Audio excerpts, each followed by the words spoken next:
Hello and welcome to today's lesson. This lesson will deal with the concept and the meaning of organizing. The lesson will also highlight all the important features as well as the importance of organizing. In addition, we will also understand the concept of authority, responsibility, centralization, decentralization, departmentation, and so on. The lesson will also throw some light on the traditional and modern formats of the organizational structure. I am Amrita Ghoshkumar, and our subject expert for today's program is Dr. Tarannum Amir, PhD in Marketing and teaching in Satyavati College, University of Delhi, New Delhi. So let us begin the lesson with understanding the concept of organizing.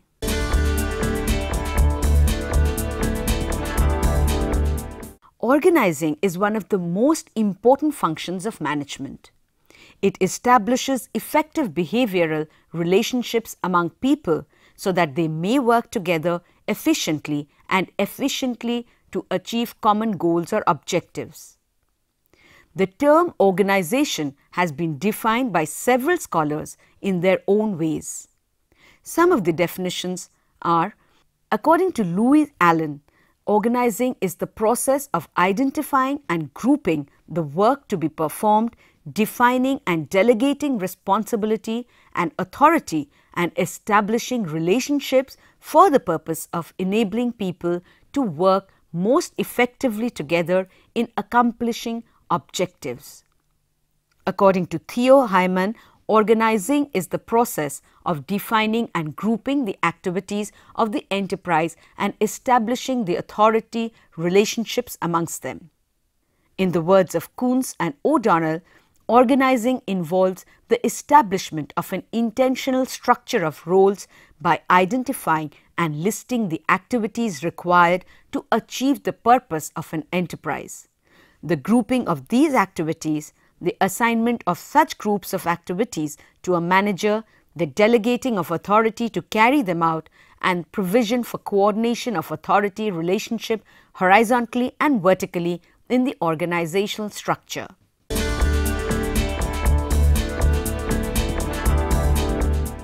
The main features of organizing are: number 1, organizing is a dynamic and humanistic concept. Number 2, organization leads to specialization and division of work. Number 3, it establishes authority responsibility relationship among the employees. Number 4, it leads to optimum utilization of resources. Number 5, it is goal oriented. Organizing is the function employed to achieve the overall goals of the organization. Organization harmonizes the individual goals of the employees with overall objectives of the firm.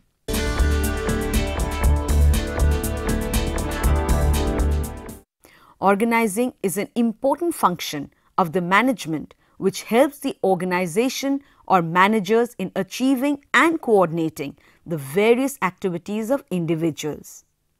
Some of the reasons due to which sound organization is considered as the backbone of effective management are: 1. It creates clear-cut authority and responsibility relationship in an organization. Number 2, it improves the quality of communication within the organization. Number 3, it facilitates growth and diversification of an organization. Number 4, it helps in achieving optimum use of human resources. Number 5, it creates job satisfaction among the employees. Number 6, it also improves interpersonal relations among the organization. And number 7, it coordinates the various activities of the individuals among the organization.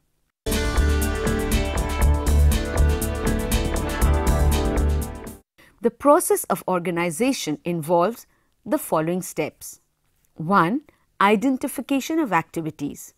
The first step is to identify the relevant activities and tasks. There are a number of activities which depend upon the objectives of the organization. In order to avoid duplication or overlapping of work, all the activities of an organization should be identified very carefully. Number 2, grouping of activities. Once all the activities are identified, the next step is related with grouping of the related jobs. Grouping of activities helps the organization to form different departments, divisions or sections. Such grouping of activities is known as departmentation. Number 3, assignment of duties. The next step is to assign the different duties to different persons, according to their abilities, aptitudes and specialization. Each person should be given a specific job best suited to him and he should be made responsible for that performance. In order to avoid duplication of work, it is necessary that the duty and responsibility of each employee should be clearly defined. Number 4, delegating authority. Each employee should be given enough authority to perform the assigned task effectively. Delegation of authority creates superior subordinate relationship between the various positions in the organization. It is very important to the individual to know clearly from whom he is to take orders and to whom he is accountable for his performance.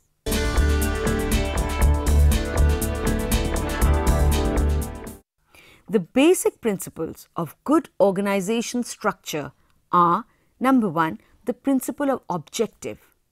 The objectives of the organization should be clearly defined and understood by the employees of an organization. 2, the principle of simplicity. The organization structure should be as simple as possible. Number 3, the principle of flexibility. The organization structure should be flexible enough so that it can adapt to the changing conditions and requirements of the enterprise. Number 4, the principle of specialization. Each individual in an organization should be given a single task to perform. Tasks should be given according to the qualification, experience, interest, skills, and so on of the employees. Number 5, the principle of authority and responsibility. Authority and responsibility should be given together to the employees. This means that whenever a person is given authority, he must be held responsible for his performance, and whenever a person is held responsible for a particular task, he must be given the authority. Number 6, the principle of unity of command. This principle states that every subordinate is answerable and accountable only to one superior. More than one superior at a time will create confusion and conflict in the organization. Number 7, the principle of Scalar Chain. According to this principle, authority flows from the top to the bottom. Number 8, the principle of coordination. All the activities of an organization should be properly coordinated amongst the individuals. Number 9, the principle of exception. This principle states that only exceptional matters should be referred to the superiors. And number 10, the principle of balance. Proper balance between centralization and decentralization should be maintained.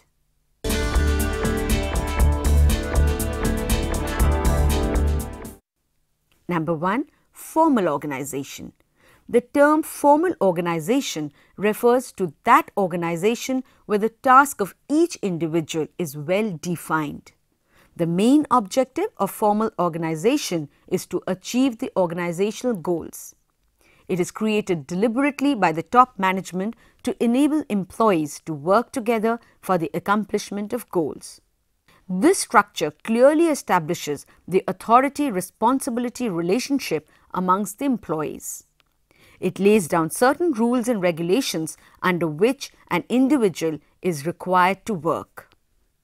Number 2, informal organization.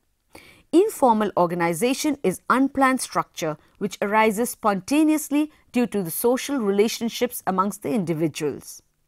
The main objective here is to satisfy the social needs of individuals. It provides a sense of security to the employees. It is not based on rules and regulations. It is based on common taste, language, religion and culture. According to Keith Davis, informal organization is the network of personal and social relationships not established or required by a formal organization.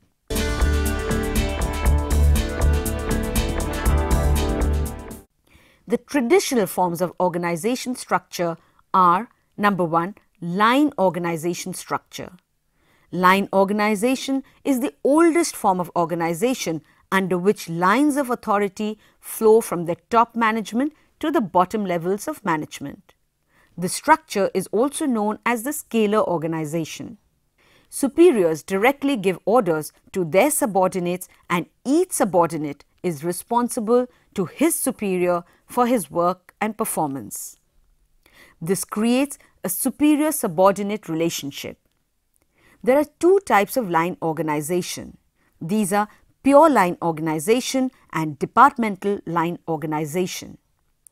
Under the pure line organization, all the individuals are required to perform the same type of activities. On the other hand, departmental line organization divides the organization into various departments under the charge of various departmental heads. The advantages of line organization are: A. It is very simple type of organization. B. Quick decision-making process. C. Flexible and economical organizational structure. D. Superior subordinate relationships are clearly defined. The disadvantages of line organization are: A. Lack of specialization. B. Lack of stability. C. Autocratic approach. D. Problems of coordination. E. And not suitable for large organizations. Number 2. Functional organization. Functional organization refers to that structure of organization in which all the activities are divided into various functions like production, marketing, purchase, sales, finance, etc. Each function of the organization is under the charge of a functional head, and each functional head is responsible for his own functional department. The advantages of functional organization are: A. Uniform policies and procedures throughout the organization. B. Effective coordination and control in various parts of the organization. C. Specialization and efficiency in work performance. And the disadvantages are: A. Its complex and expensive form of structure. B. There is a delay in decision-making process. C. Difficulty to cope up with new and rapidly changing working environment.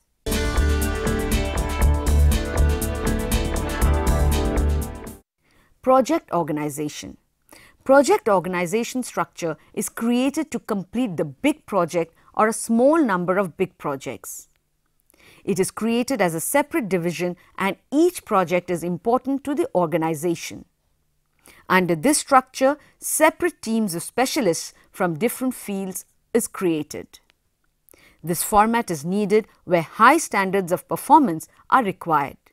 For instance, aerospace, aircraft manufacturing, and so on.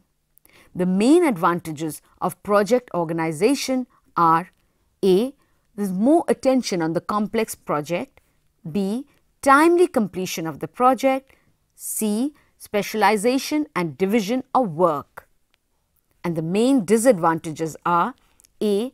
A problem of coordination and motivation among different specialists. B. Problem in decision making. And C. Feeling of insecurity amongst personnel. Matrix organization.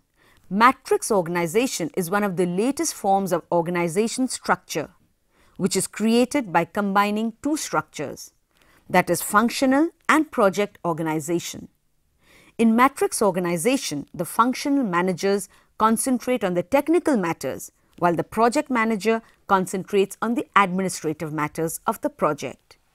It is mainly used when the organization has a large number of small projects. The main advantages of matrix organization structure are: A. More flexible as compared to traditional functional organization. B. optimum utilization of resources, C. better communication and coordination, and D. attention on each project facilitates better planning and control. The main disadvantages are A. Matrix organization is very complex and difficult type of organization, B. violation of unity of command, C. conflict between functional head and project manager, and D. high operational costs are involved.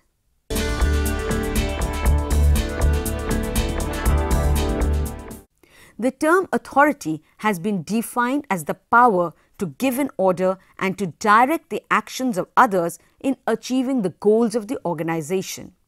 In the words of Simon, authority may be defined as the power to make decisions which guide the actions of others. The term responsibility has been defined by Kuntz and O'Donnell as the obligation of a subordinate to whom duty has been assigned to perform the duty. This means that responsibility is an obligation to perform duties to achieve desired results of an organization. So what is the difference between authority and responsibility? 1. Authority is the power to guide the actions of others, whereas responsibility is the obligation to perform the duties. Number 2. Authority arises from the position, while responsibility comes from superior-subordinate relationship. Number 3. Authorities can be delegated, but responsibility cannot be delegated to others. Number 4. Authority flows from superior to subordinates, that is downwards, whereas responsibility flows from subordinates to superiors, that is upwards.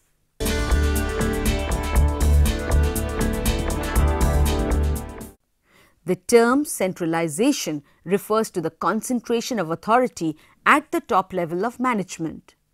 This implies that all decision-making powers are in the hands of the top management. Centralization reduces the importance of the subordinate's role in the organization. In the words of Allen, centralization is systematic and consistent reservation of authority at central points within an organization. Decentralization is just the opposite to centralization. It refers to the systematic delegation of authority in the organization. In simple words, the term decentralization refers to the dispersal of decision-making power to the lower levels of the organization.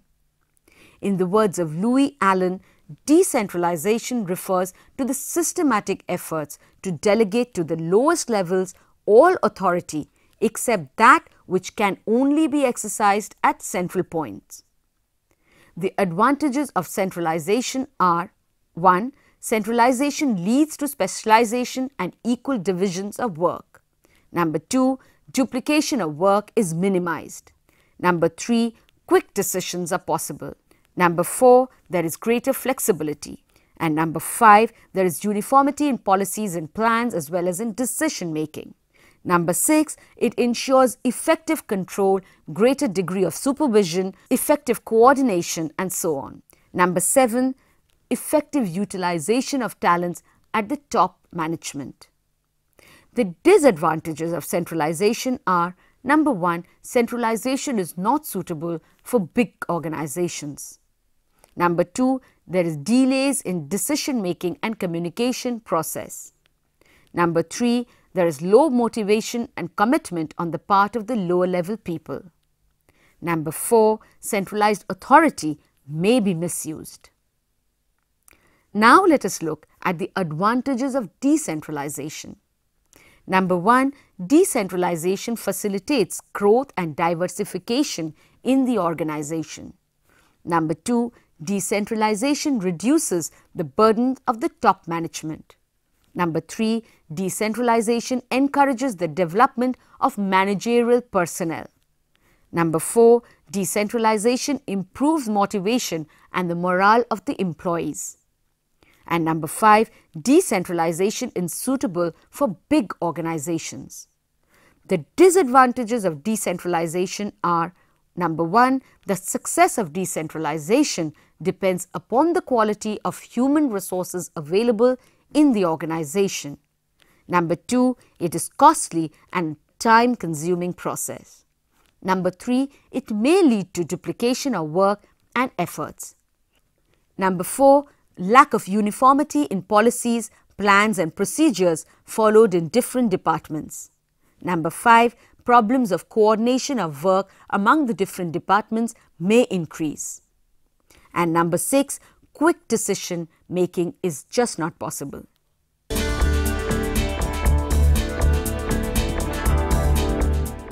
Number 1, decentralization is a wider concept than delegation. Number 2, decentralization is a philosophy of a management, whereas delegation is a technique of the management. Number 3, decentralization takes place from the top level management to the different departments, while delegation takes place from the superior to the subordinates. Number 4, decentralization is optional and is mostly used by large organizations, but delegation of authority is essential for management.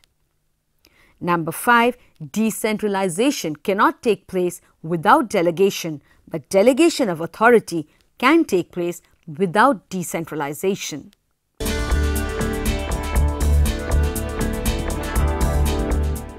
The term departmentation refers to the process of grouping or dividing of activities of similar nature into different departments, segments, divisions, etc. In other words, departmentation is the term which divides the large and complex organizational functions into smaller and flexible units to complete the work in an efficient and effective manner.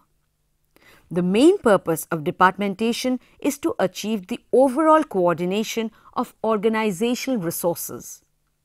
In the words of Louis Allen, departmentation is the means of dividing a large and monolithic functional organization into smaller, flexible and administrative units.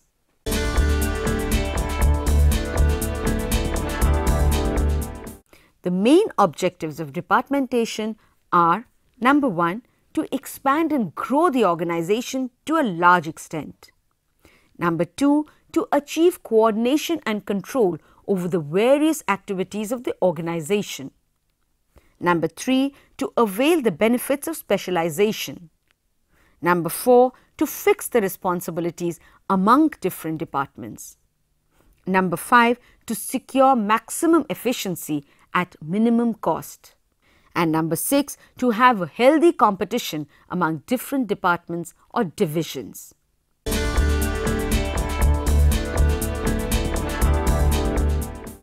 The main bases of departmentation are as follows. 1. Departmentation on the basis of function. It is one of the most common bases of departmentation, under which activities are divided according to broad functions of the organization. This method is known as functional departmentation. The advantages of this are: A. It promotes specialization and efficiency among the different departments. B. It provides unity of direction. C. It facilitates delegation of authority. D. It reflects the basic functions of an organization. While the disadvantages are: A. It creates problems of horizontal coordination among the various functions. B. It may lead to interdepartmental conflicts between marketing and production department, line and staff, and so on. Number 6. Too much emphasis is on specialization. Number 2. Departmentation on the basis of products. This departmentation is found where the organization produces a number of products and emphasizes specialization on the basis of its products. It is commonly found in multi-product companies. In other words, this basis of departmentation divides the business into a number of departments or divisions on the basis of the product handled by the business enterprise. The advantages here are: A. It provides better services to customers. B. It permits specialization of production facilities, technical skills and knowledge. Number C. It is more flexible and new product lines can be added easily. D. Performance evaluation of each product department can be done easily. And E. It makes controlling system effective and easier. While the disadvantages are A. There's too much pressure on the need of high quality managerial resources. B. Underutilization of plant capacity if the product is not in demand. C. It is an expensive method. D. Customers and dealers have to deal with different persons for complaint and information of different products. Number 3. Departmentation on the basis of areas or territory. Under this method, activities of the organization are divided on the basis of different areas or territory or different zones. This is also known as territorial departmentation. In this method, organization may create different departments for different regions. The advantages of this kind of departmentation are A. It facilitates the growth of business in various regions. B. It helps the manager to concentrate on the problems of their own region. C. It enables the company to focus on customer needs more effectively. And D. It also permits the company to relate its operations more effectively with unique local environment. The disadvantages are A. Problems of communication arise due to geographical distances. B. Attempts to enforce uniform policies in all the regional units may tend to be contrary to local needs. Number 4. Departmentation on the basis of customer. Under this method, organization is divided into a number of departments or divisions on the basis of its customers. This method is commonly used by those business enterprises which sell their product to a number of distinct customers. For instance, banks, departmental stores, and so on. The advantages here are A. Better knowledge about the customers. B. Better service is provided to the customers having different needs, tastes, and preferences. C. Special attention is given to special customers. The disadvantages are A. In times of recession, a company may face underutilization of facilities and manpower. B. Problem of coordination between sales department and other departments. C. Specialized sales team is required. Number 5. Departmentation on the basis of process. This method divides the organization on the basis of production processes.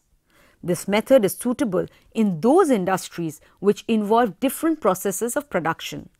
For instance, chemical industries, the textile industries, and so on. The advantages here are A. Process departmentation is simple and widely used method. Number B. Specialization and division of work is ensured.